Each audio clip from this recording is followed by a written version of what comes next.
moment I've been waiting for all winter is the compost delivery. Hey, Quail.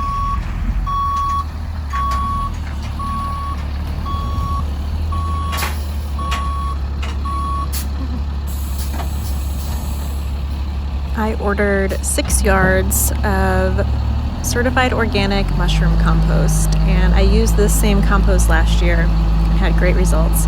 So I'm going to do it again in the main in-ground garden, the high tunnel, and all of my containers on the decks.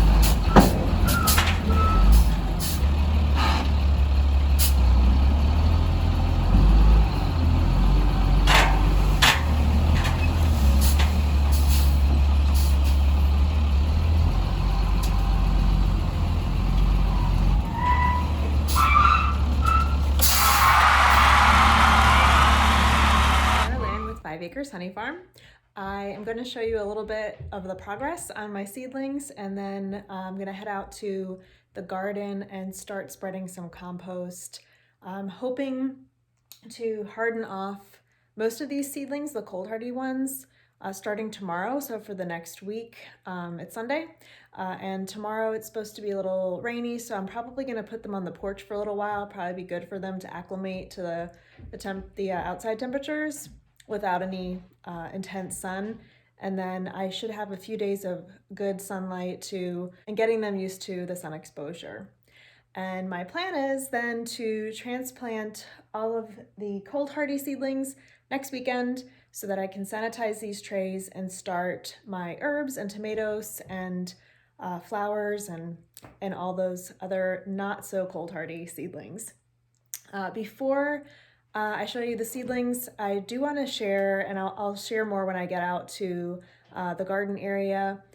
We had one of our quail die completely unexpectedly last week.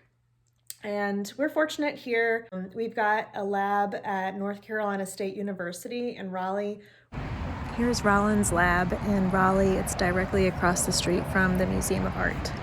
We had our quail analyzed with the lab, and it turns out she had hit her head and had a hemorrhage, which in my research of different quail kind of coops and cages and hutches, they've been bred for centuries to be in very small spaces, and a lot of what I saw on YouTube and in articles online have very tiny hutches. A lot of people reuse rabbit hutches, and it almost seemed inhumane to me to keep so many quail in a very small space. The current enclosure is a dome shaped. If you've seen the tour of the quail coop, you saw we kind of took a cattle panel and made a little arch with it and then enclosed it.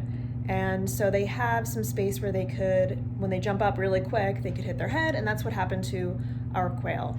Otherwise, her analysis was completely healthy, which is really reassuring that we're doing everything right otherwise. And I have to kind of assess if this is going to be a good long-term run for them, or if we need to rethink how we're housing them. So anyways, I will show you more when I get out there, and let's just take a look at the seedlings. All right, so they're at a pretty good size right now. I kind of, they're probably ready to get watered.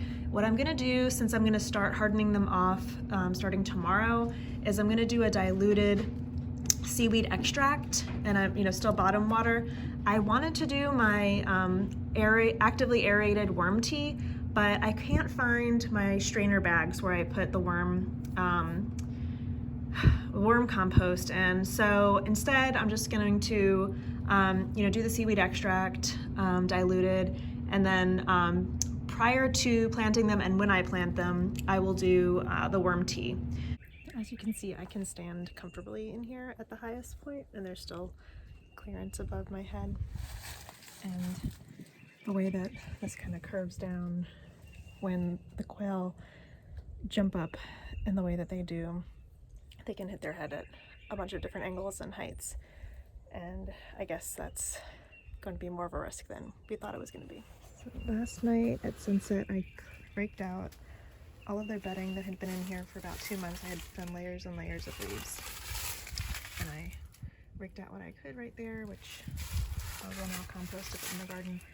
And then I had raked out leaves yesterday from the garden and put them here, and then raked some in here so they have a whole fresh layer of leaves to play in.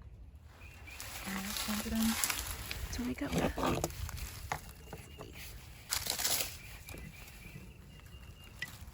Good morning. You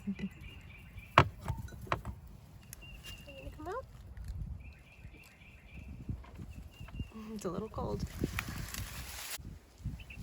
All right, I just put their food out here, some treats around. Now these two I'd really like to breed. That's little peanut butter who has the bad leg. Yeah, I figured putting some mealworms out will get them motivated. All right, I don't have time to do the whole garden today, so my plan is to rake out a section and get the compost layered on top. Just want to show you how great the regular leaves are as a ground cover for the winter. There's essentially no weeds. This section of the garden is done. This is where all of my potatoes are going to go in, and Mike moved the trellis over here, and that's where some tomatoes will go later this season. Well, this was really good to see. My strawberries are about 2 years old now, and they're having babies, so I don't need to start more strawberries from seed anymore. I am done for the weekend. This is the space where I'm planning on transplanting all of the lettuce and kale, and those will be okra and tomato trellises later on. And that big brush pile, that's where I'm going to put my Japanese tomato ring cage. And I still have all this other space to do. And I moved the bean lady, that's where the beans will grow, later on in the next few weeks. Just want to show you a little space back here. I'm planning on kind of creating a little microclimate behind this trellis. That's where the summer lettuces will go. But that's it for now. Hopefully I'll have the rest of this done by next weekend.